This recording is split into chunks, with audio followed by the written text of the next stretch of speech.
Hi అండి, ఇదిగో అమ్మ వాళ్ళ చెట్టు మామిడికాయలు కోయడానికి అయితే రెడీ అవుతున్నాం. చిన్న రసాలంట, కాయలు అయితే మంచి సైజు ఉన్నాయి. కోసిన తర్వాత మీకు చూపిస్తాను. గెడ మాత్రం స్ట్రైట్గా లేదు, వంక టింకరగా ఉంది. అటు ఇటు తిరిగిపోతుంది. అయినా సరే అలాగలా కోసేస్తున్నారు మా వారు. కోయడం అయితే అసలు కుదరట్లేదు ఆ గెడతో.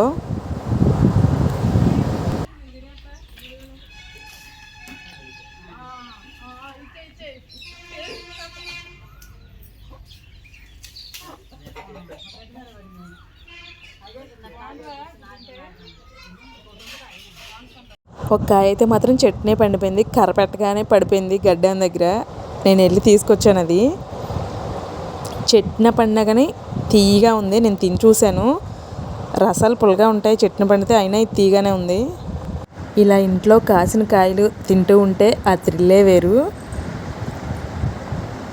మేము చిన్నపిల్లలప్పుడైతే అమ్మ అన్ని కూరగాయ ముక్కలు వేసేది. ఏ కూరగాయలు కూడా బయట కొనేది కాదు. కూరగాయ మొక్కలు అన్ని రకాలు, ఎన్ని రకాలు ఉంటే అన్ని రకాలు వేసేది. పూల మొక్కలు కూడా అన్ని రకాలు ఉండేవి. ఏవి కూడా బయట నుంచి కొనేవాళ్ళం కాదు. ప్రతి సంవత్సరం ఎక్కువే కాసేది మామిడి చెట్టు. ఈ సంవత్సరం చాలా తక్కువ కాసింది కాయలు. చెట్టు అయితే మాత్రం చాలా పెద్దగా ఉంది, కాయలు మాత్రం చాలా తక్కువ ఉన్నాయి ఈ సంవత్సరం.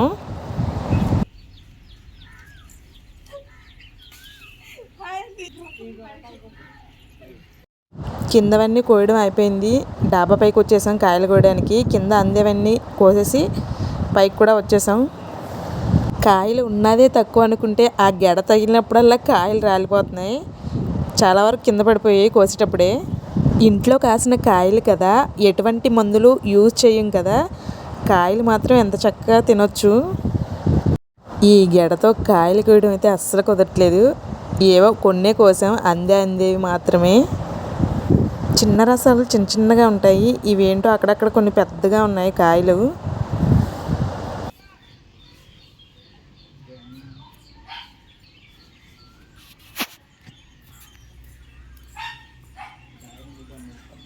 ఇవి చిన్న రసాలంట. చిన్న రసాల సైజు ఏ మాత్రం కూడా లేవు, మంచి సైజు ఉన్నాయి. టేస్ట్ కూడా చాలా అంటే చాలా బాగుంటాయి. మనం మామిడికాయలు కోసినప్పుడు ఎప్పుడైనా ఇలా పెట్టుకోవాలి. ఈ సొన అంతా కిందకు వచ్చేస్తుంది. చూడండి అలా చుక్కలు చుక్కలు పడుతుందో సొన. ఎంత సొన ఉందో, ఇప్పుడే కదా కోసాము, చాలా సొన ఉంది. ఈ సొన అంతా కిందకు వచ్చేస్తుంది ఇలా పెట్టుకుంటే కాయ. కోసిన కాయలు కోసినట్టయితే నేను అలా నిలబెట్టేస్తున్నా, ఆ సొన అంతా కిందకి పోతుందని. ఆ సొన వేరే కాయకి అంటుకున్న ఆ కాయ కూడా కుళ్ళిపోతుంది.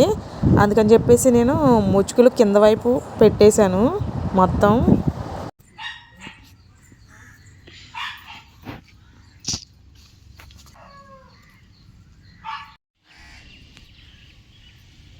అదిగోండి చూడండి ఎంత తక్కువ కాసిందో చెట్టు. చాలా తక్కువ కాసే ఈ సంవత్సరం, ఎందుకనో మరి.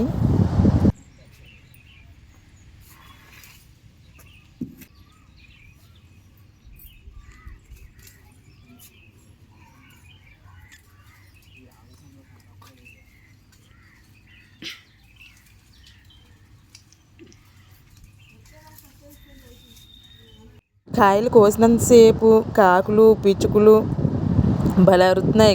కోడి పిల్లలు కూడా అరుతున్నాయి. ఈ మొక్క టెంకి పెడితే వచ్చిందంట. మొక్క వేయలేదమ్మా, టెంకి పెట్టింది. పచ్చడి కోసం అని చెప్పి మామిడికాయలు తీసుకొచ్చినప్పుడు టెంకి పెడితే వాటిల్లోది మొక్క వచ్చింది. అందుకేనేమో ఇంత పెద్దగా ఉంది మొక్క. ఇప్పుడైతే ప్రస్తుతానికి అమ్మ వాళ్ళ ఇంట్లో మామిడికాయ చెట్టు, కొబ్బరి చెట్టు, ములక్కాయ చెట్టు ఉన్నాయి. అక్కడక్కడ పూల చెట్లు ఉన్నాయి. మేము చిన్నపిల్లలప్పుడైతే అన్ని రకాల కూరగాయలు ఉండేవి. పొట్లకాయలు, కాకరకాయలు, ఆనపకాయలు, అన్ని రకాలు. ఏవి కొనేవాళ్ళు కాదు అసలు.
మామిడికాయలు కోయడం అయితే అయిపోయింది. ఈ కోసిన కాయలన్నీ కిందకి తీసుకెళ్తున్నా. కిందకి తీసుకొచ్చిన తర్వాత క్లాత్ పెట్టి శుభ్రంగా తుడిసేస్తున్నాం. ఆ సొనంతా, ఆ సొన వేరే కాయకి అంటుకుంటే కుళ్ళిపోతాయని చెప్పేసి సొనంతా తుడిసి పండేస్తున్నాం.